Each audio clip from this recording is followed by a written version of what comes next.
அஸ்ஸலாமு அலைக்கும் வரஹ்மத்துல்லாஹி வபரகாத்துஹு. அவுது பில்லாஹி மினஷ் ஷைத்தானிர் ரஜீம். பிஸ்மில்லாஹிர் ரஹ்மானிர் ரஹீம். நிறைவுடைய வாழ்வழித்து நெடுநிலத்தை காப்பதற்கு மறையளித்த மன்னவனுக்கே மாபெரும் புகழ் அனைத்தும். அல்லாஹ்வின் பெரும் கிருபையால் நாம் பல பயான்களை பார்த்திருக்கின்றோம். தீனுடைய விஷயங்களை நிறைய கேட்டிருக்கின்றோம். இன்ஷா அல்லாஹ் அல்லாஹு தாலா நம் அனைவருக்கும் அதன்படி வாழக்கூடிய பாக்கியத்தை தந்தல் புரிவானாக. ஆமீன். நாம் தீனுடைய விஷயங்களை சரியான முறையில் படித்து அதன்படி நடந்து நம்மை வழிகேட்டிலிருந்தும் ஷைத்தானின் பாதையிலிருந்தும் பாதுகாத்து நன்மையில் நிலைத்திருக்க செய்யக்கூடிய 2 விஷயங்கள் முஹம்மது நபி ஸல்லல்லாஹு அலைஹி வஸல்லம் அவர்கள் கூறியிருக்கின்றார்கள். 2 விஷயங்களை நான் விட்டு செல்கின்றேன், அவற்றை நீங்கள் பற்றி பிடித்துக் கொள்ளுங்கள், அப்பொழுது காலமெல்லாம் வழி தவற மாட்டீர்கள். 1 குர்ஆன், 2வது அல்லாஹுடைய தூதர் முஹம்மது நபி ஸல்லல்லாஹு அலைஹி வஸல்லம் அவர்களை பின்பற்றி வாழக்கூடிய சுன்னத்தான வழிமுறை. உமர் பின் கத்தாப் ரலியல்லாஹு அன்ஹு முஅத்தா இமாம் மாலிக் 1395வது ஹதீஸில் கூறப்பட்டுள்ளது. ஆகவே நாம் பயான்களின் மூலமும் நபி ஸல்லல்லாஹு அலைஹி வஸல்லம் அவர்களுடைய சுன்னத்துக்களை தெரிந்து கொண்டு அதன்படி வாழ்க்கையை மாற்றி நடந்து நல்லபடியாக நடக்க எல்லாம் வல்ல அல்லாஹ் நம் அனைவருக்கும் கிருபை செய்வானாக. ஆமீன். இன்ஷா அல்லாஹ் இன்றைய பயானில் நான் நானேதான் என்ற தலைப்பில் அகந்தை கொள்ளப்படுவதின் தீங்குகளை பற்றி பார்க்கலாம். இந்த பயானில் நான் நானேதான், பிரதி உபகாரம், அகந்தை கொள்ள என்ன அருகதை, பேயும் பிணமும். ஒரு அணுவிலிருந்து நான் யார் தெரியுமா? பேரண்டத்தின் சிறு பிண்டம், நரகத்தில் தள்ளக்கூடிய வெட்டி பந்தா, தூய எண்ணத்துடைய வெளிப்பாடு, கசப்பான உண்மை, நான் கூடவே கூடாது. பெண்களே, நன்றாக மனதில் பதிய வைத்துக் கொள்ளுங்கள். இது போன்ற பல்வேறு தலைப்புகளில் நபி ஸல்லல்லாஹு அலைஹி வஸல்லம் அவர்களுடைய ஹதீஸ்களையும் அகந்தையின் தீமைகளையும் பற்றி பார்க்கலாம். பொறுமையோடும் கவனமாகவும் முழுமையாகவும் கேட்டு பயனடையுங்கள். மற்றவர்களும் பகிர்ந்து அல்லாஹு தாலாவிடத்தில் நற்கூலியை பெற்றுக்கொள்ளுங்கள். முதலாவதாக, நான் நானேதான். நான் என்ற சொல் அகந்தையின் அடையாளம். நான் என்பது பெருமையின் பிறப்பிடம். நான் என்பது ஆணவத்தின் அறிகுறி. நான் அல்லாஹ்வை மறந்தவனுடைய தேசிய கீதம். நான் தலை கால் புரியாத பிடித்தவனுடைய பிதட்டல். நான் செய்தேன், நான் சொன்னேன், நான் சம்பாதித்தேன் என தன்னை மட்டுமே முன்னிலைப்படுத்தி கூற்று தன்னினத்தினுடைய வெளிப்பாடு. அது நலத்தினுடைய முகவரி. நான் தான், நானேதான் என நெஞ்சை நிமித்தி சொல்லக்கூடிய வார்த்தை சறுக்கிவிடும் செருக்கினுடைய பிரதிபலிப்பு அது. நான் என்னும் சொல்லாடல் மெஞ்ஞானத்தின் விரோதி. ஏனென்றால் மனதில் கரை புரண்டோடும் நான் என்ற அகந்தையை அளிப்பவர்களை ஆன்மீகத்தினுடைய தலங்களில் தடம் பழிக்க முடியும். அல்லாஹு தாலா குர்ஆனில் 55வது சூராவின் 60வது வசனத்தில் கூறுகிறான், உங்களின் நன்மைக்கு நன்மையை தவிர வேறு கூலி உண்டா? இந்த ஆயத்தில் சூரத்துர் ரஹ்மானுடைய அத்தியாயத்தில் அல்லாஹ் கேள்வி எழுப்புகின்றான். இந்த வசனத்தின் வியாக்கியானமான வரிசையில் விஞ்ஞானிகள் பல விஷயங்களை எடுத்து கூறுகிறார்கள். உபகாரத்திற்கு பிரதி உபகாரமே சமன்பாடாகும். அல்லாஹ் மனிதர்களுக்கு புரிந்த அருள்களுக்கு மனிதர்கள் பிரதி உபகாரம் செய்திட வேண்டும். அல்லாஹு தாலா தன்னை பற்றி அறியப்பட வேண்டும் என்பதற்காக மனிதர்களை படைத்தான். இது அவனது வற்றா கிருபையுடைய வெளிப்பாடு. இதற்கு பிரதி உபகாரமாக மனிதர்கள் தன்னுடைய இதயங்களில் படிந்திருக்கக்கூடிய நான் என்ற நஜீஸை தூக்கி சுத்தம் செய்து அல்லாஹுடைய சிந்தனைகளில் உள்ளத்தில் ஓடச் செய்ய வேண்டும் என்று கூறுகிறார்கள். தன்னலம் துறந்து ஃபனா பில்லாஹ், அல்லாஹுடைய தன்னை அழித்து மார்க்கத்தினுடைய அனைத்து அம்சங்களையும் நெறிப்படுத்தியவர்களை அல்லாஹுடைய நேசர்களாக ஏற்றம் பெற்றார்கள். அகந்தை கொள்ள என்ன அருகதை? அடிப்படையில் அகந்தை கொள்வதற்கு மனிதனுக்கு என்ன அருகதை உள்ளது? நான் நானேதான், நான் தான் என சட்டை காலரை தூக்கிவிட்டு கொண்டு நெஞ்சை நிமித்திய நிலையில் ஆணவ தாண்டமாட என்னதான் தகுதி இருக்கிறது? மனிதன் தன் பிறப்பின் மூலக்கூற்றை சிந்தித்தால் அகந்தை அழிந்துவிடும், ஆணவம் காணாமல் போய்விடும். ஞான மாமேதை லுக்மான் அலைஹி வஸல்லம் அவர்கள் தன்னுடைய புதல்வருக்கு செய்த ரத்தின சுருக்க உபதேசங்கள் வரலாற்று சிறப்பு வாய்ந்ததை. அவற்றில் மனிதனின் மெய்நிலை தத்துவத்தை விளக்குகின்றார்கள். சூரத்துல் லுக்மான் என்ற சூறாவில் இதன் விரிவாக்கம் இருக்கின்றது. இன்ஷா அல்லாஹ் அந்த சூறாவினுடைய பொருளை படித்து பாருங்கள். நிறைய படிப்பினைக்குரிய விஷயங்கள் அதில் இருக்கின்றது. அதில் சில: அருமை மகனே, நிச்சயமாக மனிதர்கள் 3 விஷயங்களின் கூட்டுப்பொருள். 3இல் ஒரு பகுதி அல்லாஹ்விற்கு உரியது, இன்னொன்று அவனுக்கு உரியது, மற்றொரு பகுதி புழு பூச்சிகளுக்கு உரியது. மனித உயிர் அதாவது ரூஹ் அல்லாஹ்விற்கு உரியது. செயல்கள் அதாவது அமல்கள் செய்வது அவனுக்கு உரியது. உடல் புழு பூச்சிக்கு உரியது. நூல் முனப்பஹாத். மனித உயிரை கைப்பற்றக்கூடிய அல்லாஹ் உடலை புழுக்களுக்கு இரையாக்குகின்றான். எனவே நல்ல தீய செயல்களை தவிர மனிதன் சொந்தம் கொண்டாடுவதற்கு வேறு எதுவுமே இல்லை என்பதை பேரறிஞர் லுக்மான் அலைஹிஸ்ஸலாம் அவர்கள் விவரித்து கூறியிருக்கின்றார்கள்.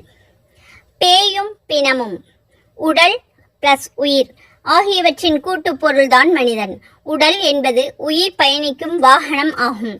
உடல் இன்றி உயிர் உலகில் செயல்பட முடியாது.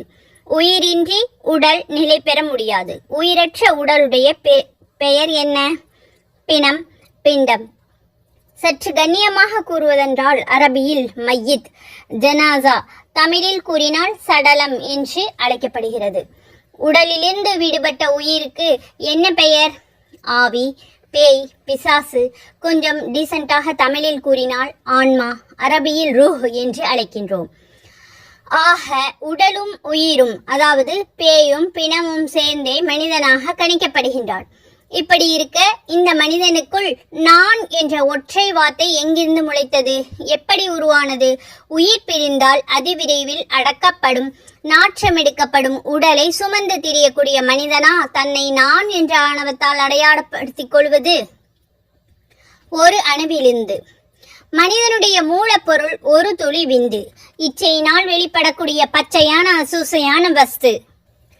அது வெளிப்படுவதால் குளிப்பை கடமையாக்கிவிடும். ஆடையில் படுவதால் ஆடை அசுத்தமாகிவிடும். சுத்தம் செய்த பிறகு அணிய வேண்டும். அப்படிப்பட்ட ஒரு திரவத்தின் ஒரு அணுவே மனிதனுடைய மூலப்பொருள். மனிதனுடைய இறுதி முடிவோ உரு தெரியாமல் உடல் மண்ணோடு மண்ணாக புலி பூச்சிகளுக்கு இரையாகி போவதுதான். இந்த இடைப்பட்ட நிலைக்குள்ளவே மனித வாழ்வு. இப்படிப்பட்ட மனிதனிடம் ஆணவமும் அகந்தையும் தலை தூக்குவது நியாயமா? நான் யார் தெரியுமா?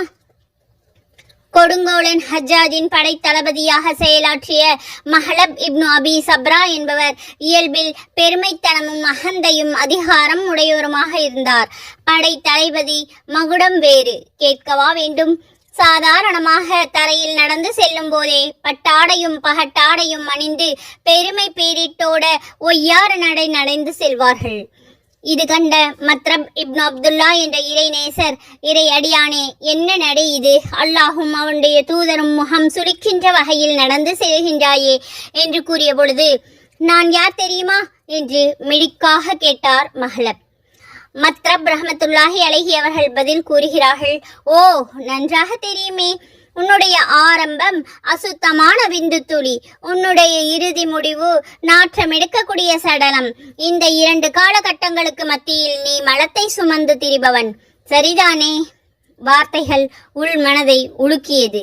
உண்மையை உணர்ந்ததும் நான் இருக்குமிடம் தெரியாமல் ஓடி ஒளிந்து மஹலப் தன் நடையை மட்டுமல்ல நடைமுறைகளையும் மாற்றிக்கொண்டார். சுஹானல்லாஹ். நூல் தன்பீஹ். மனிதன் தன் பூர்வீகத்தை உணர்ந்து மெய்யறிவு பெற வேண்டும் என்பதற்காக நெற்று பொட்டில் அடித்தாற் போல ஒரு விஷயத்தை அல்லாஹ் வினாவாக எழுப்புகின்றான்.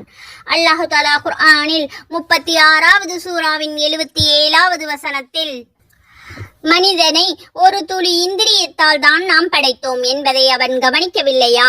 அவ்வாறு இருந்தும் அவன் பகிரங்கமான எதிரியாகி நமக்கு மாறு செய்ய முற்பட்டு விடுகின்றான். இவ்வாறு கூறியிருக்கின்றான்.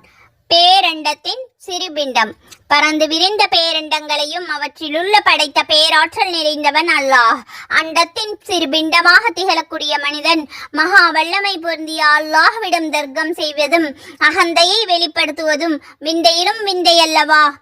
அனஸ் ரலியல்லாஹு அன்ஹு அவர்கள் கூறுகிறார்கள், கலீஃபா அபூபக்கர் சித்திக் ரலியல்லாஹு அன்ஹு அவர்கள் தன்னுடைய பிரசங்கத்தில் மனிதனுடைய தாழ்ந்த நிலைகளை கோடிட்டு காட்டி, உங்களில் ஒவ்வொருவரும் சிறுநீர் கழிக்கக்கூடிய இடத்திலிருந்து 2 முறை வெளியாக இருக்கின்றீர்கள் என்ற சிந்தனையை தூண்டிவிடுவார்கள்.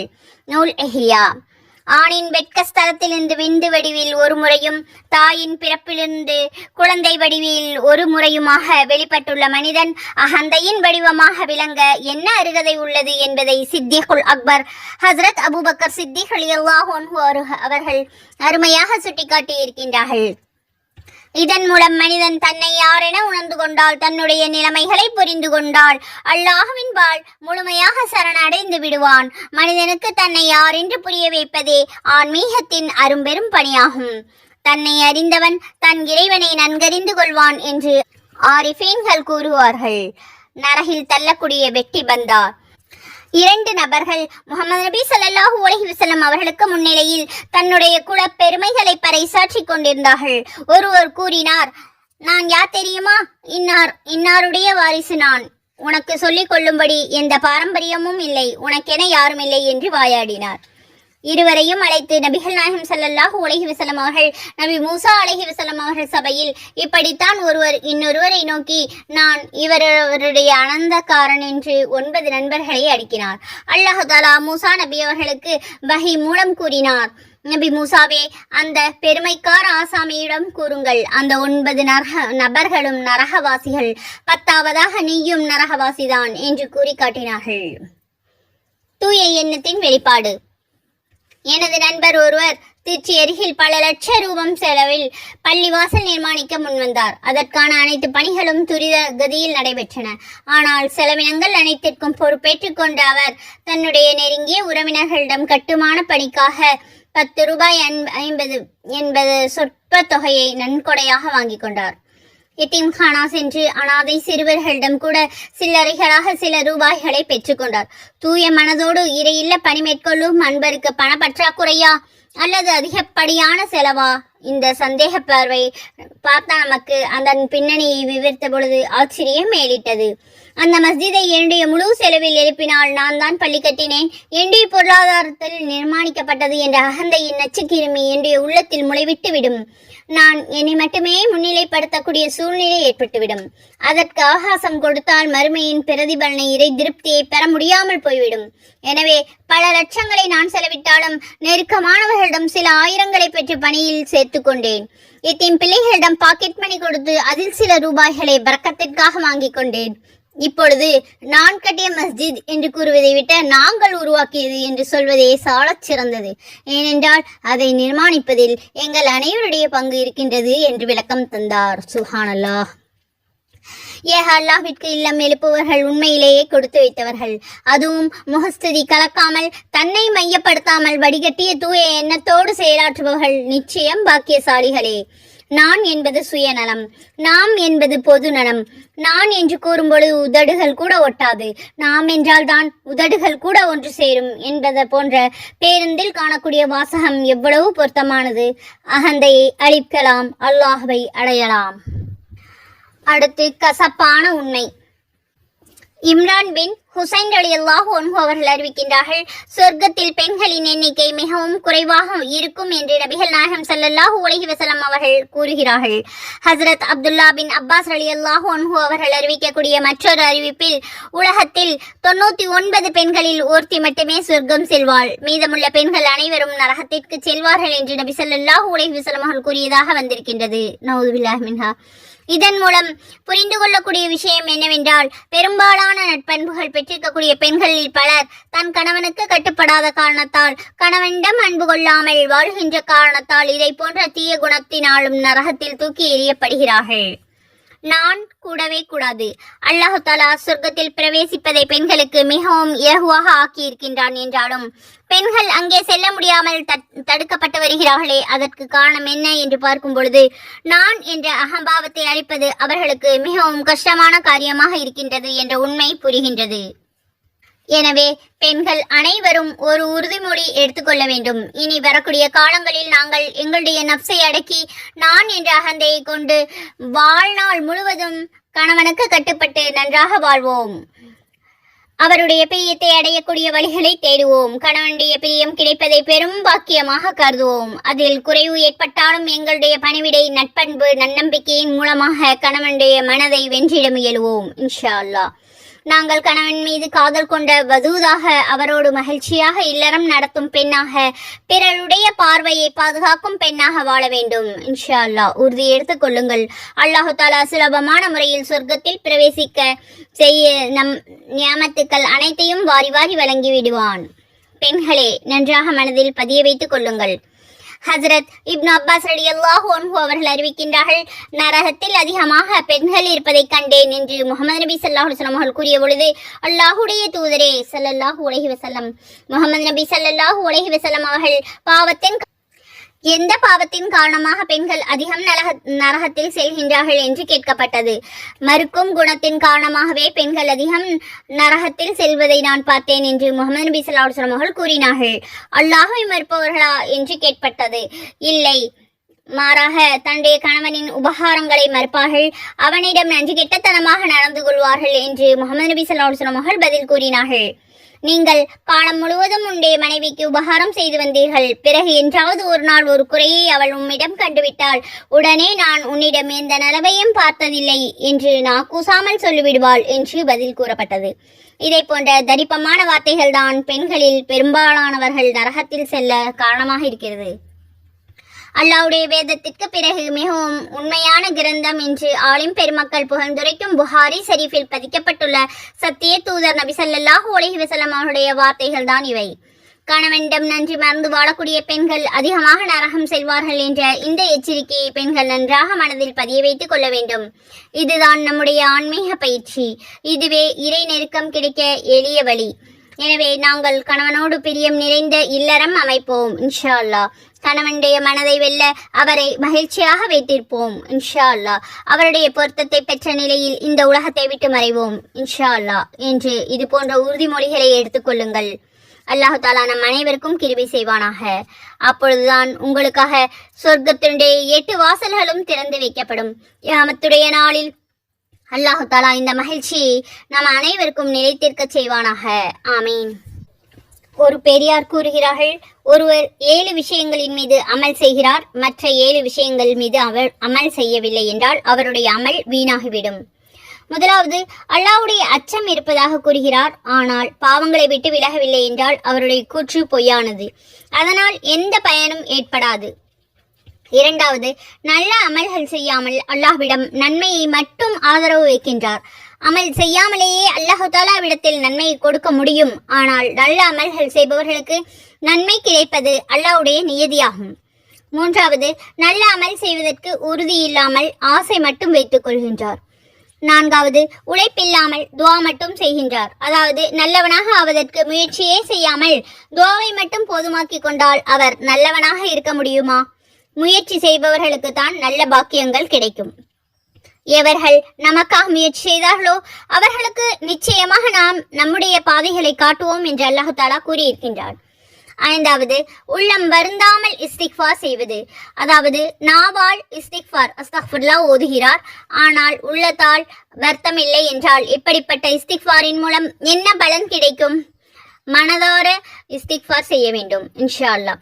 ஆறாவது, அந்தரங்கத்தை சரி செய்யாமல் வெளிப்படையான அமலும் அமலின் பாவனையும் வீணானதாகும். ஆகவே அந்தரங்கத்தை சரி செய்து கொள்ள வேண்டும்.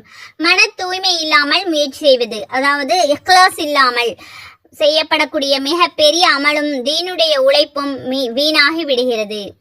நாம் ரகசியமாக ஏதாவது அமலை செய்கின்றேன், ஆனால் அது மக்களுக்கு தெரிந்து விடுகிறது, அதனால் எனக்கு சந்தோஷம் ஏற்படுகின்றது. அந்த அமலில் நன்மை கிடைக்குமா கிடைக்காதா என்று ஒரு சஹாபி நபி ஸல்லல்லாஹு அலைஹி வஸல்லம் அவர்களிடம் கேட்டார்கள். ஏனென்றால் இது இக்லாஸிற்கு மாற்றமானதாக வெளிப்படையில் தெரிகிறது. அதற்கு முஹம்மது நபி ஸல்லல்லாஹு அலைஹி வஸல்லம் அவர்கள் இரட்டிப்பான நன்மை கிடைக்கும், ஒன்று மறைத்ததற்கு மற்றொன்று வெளியாகிவிட்டதால் என்று கூறினார்கள். சுப்ஹானல்லாஹ். விளக்கம். இந்த ஹதீஸின் விளக்கமாகிறது, ரகசியமாக மறைத்து அமல் செய்வது இக்லாஸுடைய அடையாளமாகும். அதிக நன்மை கிடைக்க காரணமாக அமைகின்றது. இந்த அமல் வெளியாகிவிட்டதால் மற்றவர்கள் அமல் செய்வதற்கும் அது காரணமாக அமைந்து விட்டதால் கீழ் உள்ள ஹதீஸின் அடிப்படையில் அவருக்கு 2 நன்மைகள் கிடைக்கும். ஒருவர் நல்ல வழியை ஏற்படுத்தினால் அதற்காக அவருக்கு நன்மை கிடைக்கும், மேலும் அதன்படி அமல் செய்தவர்களுக்கு கிடைக்கக்கூடிய நன்மையும் அவர்களுக்கு கிடைக்கும். சுப்ஹானல்லாஹ். ஆனால் தான் செய்த அமல் மக்களுக்கு தெரிய வேண்டும் என்று முயற்சி செய்வதும் ஆசை வைப்பதும் இக்லாஸிற்கு மாற்றமானது என்பதில் சந்தேகமே இல்லை. இக்லாஸோடு அமல்கள் செய்ய வேண்டும். இன்ஷா அல்லாஹ். அல்லாஹு தாலா நாம் அனைவரும் இக்லாஸோடு அமல்கள் செய்யக்கூடிய பாக்கியத்தை தந்தருவானாக. ஆமீன். முகஸ்துதியுடைய உதாரணம். முகஸ்துதியுடைய உதாரணமாகிறது, ஒருவர் பணப்பையில் காசு பணத்தை நிரப்புவதற்கு பகரமாக பொடி கற்களை நிரப்பிக் கொண்டார். அதனால் அவர்களுக்கு எந்த பயனும் இல்லை. அவருடைய பணப்பை நிரம்பியுள்ளதை பார்த்து மக்கள் அவரை செல்வந்தர் எண்ணிக்கொள்கின்றார்கள். ஆனால் அந்த பைக்காரர் அதனால் எந்த தேவைகளையும் பூர்த்தி செய்ய கொள்ள முடியாது. அவ்வாறே முகஸ்துதிக்காரனை மக்கள் நிச்சயம் நல்லவன், இரையச்சம் உள்ளவன் என்று நினைப்பார்கள். ஆனால் அல்லாஹு தாலாவிடம் அவனுக்கு அமல்களுக்குரிய எந்த கூலியும் கிடைக்கப் போவது இல்லை. ஆகவே இக்லாஸோடு அமல்கள் செய்ய எல்லாம் வல்ல அல்லாஹ் நம் அனைவருக்கும் கிருபை செய்தருள்வானாக. ஆமீன். இக்லாஸோடு அமல் செய்பவர்கள் யார்? ஒரு பெரியாவிடம் இக்லாஸோடு அமல் செய்பவர் யார் என்று கேட்டதற்கு, ஒருவர் பாவங்கள் எவ்வாறு மறைப்பார்களோ அதை போலவே நன்மையான காரியங்களையும் இக்லாஸோடு மறைப்பவர்கள் தான் இக்லாஸோடு அமல் செய்பவர்கள் என்று அந்த பெரியார் கூறினார். இக்லாஸுடைய உயர்ந்த நிலை என்ன என்று கேட்டதற்கு, மக்களால் புகழப்படுவதை பிரியப்படாமல் இருப்பது என்று கூறினார்கள். அல்லாஹ்வுடைய நெருக்கமான அடியார்களுடைய அடையாளங்கள் என்ன? ஹஜ்ரத் துன்னூன் மிஸ்ரி ரஹ்மத்துல்லாஹி அலைஹி அவர்கள் கூறுகிறார்கள், அல்லாஹ்வுடைய பிரியத்திற்கு நெருக்கமான அடியார்களுடைய அடையாளம் எது என்று கேட்டதற்கு 4 அடையாளங்கள் உள்ளன என்று கூறினார்கள். முதலாவது, ஆடம்பரத்தை விட்டு விடுவார். இரண்டாவது, அவர்களிடம் குறைவாக இருந்தாலும் அதிகமாக இருந்தாலும் அல்லாஹ்விற்காக அவசியம் செலவு செய்வார். மூன்றாவது, மக்களிடம் தனது அந்தஸ்தை குறைவதால் சந்தோஷம் அடைவார்கள். நான்காவது, புகழ்வதும் இகழ்வதும் அவரிடம் சமமாக இருக்கும். முகஸ்துதியுடைய பிரியர்களுக்கு 4 அடையாளங்கள். ஹஜ்ரத் அலி ரலியல்லாஹு அன்ஹு அவர்கள் கூறுகிறார்கள், முகஸ்துதியை விரும்புபவர்களுடைய அடையாளங்கள் 4. தனிமையில் நல்ல அமல் செய்பவர்களுக்கு சோம்பேறித்தனம் காட்டுவார்கள். இரண்டாவது, மக்களுக்கு முழு உற்சாகத்தோடு அமல் செய்வார்கள். மூன்றாவது, எந்த செயலை மக்கள் புகழ்வார்களோ அதை இன்னும் அதிகமாக செய்வார்கள். நான்காவது, எந்த செயலால் மக்கள் அவர்களை பழிப்பார்களோ அதை குறைத்துக் கொள்வார்கள். அமல்களுடைய கோட்டை. 3 விஷயங்கள் அமல்களுடைய கோட்டையை போன்று பாதுகாப்பளிக்கின்றன. அமல் செய்வதற்கு அல்லாஹ்வின் புறத்திலிருந்து நட்பாக்கியம் கிடைக்கின்றது என்று எண்ண வேண்டும். இது பெருமை கர்வம் ஏற்படாமல் பாதுகாக்கும். எல்லா செயல்களையும் அல்லாஹ்வின் பொருத்தத்திற்காகவே செய்ய வேண்டும். இதனால் மனோ இச்சை முறிந்துவிடும். மூன்றாவது, அமலுக்கு பகரமாக கூலியும் அல்லாஹ்விடம்தான் கேட்க வேண்டும். இதனால் முகஸ்துதி பேராசை உள்ளத்திலிருந்து நீங்கிவிடும். இன்ஷா அல்லாஹ். இக்லாஸை ஆட்டு இடையனிடம் கற்றுக்கொள்ளுங்கள். மனிதன் ஆட்டு இடையனிடம் ஒழுக்கத்தையும் இக்லாஸையும் கற்றுக்கொள்ள வேண்டும் என்று ஒரு பெரியார் கூறிய பொழுது, எவ்வாறு கற்றுக்கொள்வது என்று ஒருவர் கேட்டார். ஆட்டுடைய இடையன் ஆடுகளின் அருகில் தொழுது கொண்டு இருக்கும் பொழுது ஆடுகள் அவனை புகழும் என்று ஒருபோதும் நினைக்கவே மாட்டான். அவ்வாறே நல்ல அமல்கள் செய்பவர்கள் மக்களுடைய புகழ் இகழை பார்க்காமல் அல்லாஹ்வின் வணக்கத்தில் ஈடுபட வேண்டும் என்று அந்த பெரியார் கூறினார். இன்ஷா அல்லாஹ். பொறுமையை நிலை கொள்ள வேண்டும். இக்லாஸோடு அமல்கள் செய்ய வேண்டும். நியத்தை சரியாக வச்சுக்கொள்ள வேண்டும். மார்க்க கல்வியை விரும்பி கற்றுக்கொள்ள வேண்டும். மற்றவர்களுக்கும் அதனை எத்தி வைக்க வேண்டும். அல்லாஹு தாலா நம் அனைவருக்கும் தௌஃபீக் செய்வானாக. ஆமீன். நான் என்ற அகங்காரத்தை விட்டு அல்லாஹு தாலா நம் அனைவரையும் பாதுகாப்பானாக. ஆமீன். இக்லாஸாக அமல் செய்யக்கூடிய பாக்கியத்தை அல்லாஹு தாலா நம் அனைவருக்கும் தந்தருவானாக. ஆமீன். இம்மை மர்மையினுடைய அனைத்து கல்விகளையும் நமக்கு தந்தருவானாக.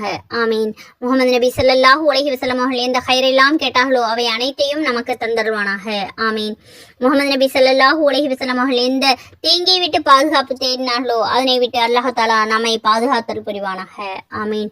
மறுமையில் நபி ஸல்லல்லாஹு அலைஹி வஸல்லம் அவர்களுடைய சிபாரிஷை தந்தருவானாக. ஆமீன். எந்த அமலை செய்தாலும் பேருக்காகவோ புகழுக்காகவோ செய்யாமல் அல்லாஹ்வுடைய திருப்தியை நாடி செய்யக்கூடியவர்களாக நம் அனைவரையும் அல்லாஹ் ஆக்கி அருள் புரிவானாக. ஆமீன். அல்லாஹ் தஆலா நம் அனைவருக்கும் உடல் ஆரோக்கியத்தை தந்தருவானாக. ஆமீன். உள்ளத்தை தூய்மைப்படுத்துவானாக. ஆமீன். கற்ற கல்வியின்படி அமல் செய்யக்கூடிய பாக்கியத்தை அல்லாஹ் தஆலா நம் அனைவருக்கும் தந்தருவானாக. ஆமீன். பொறாமை விட்டு காப்பாற்றுவானாக. ஆமீன். பெருமை விட்டு காப்பாற்றுவானாக. ஆமீன்.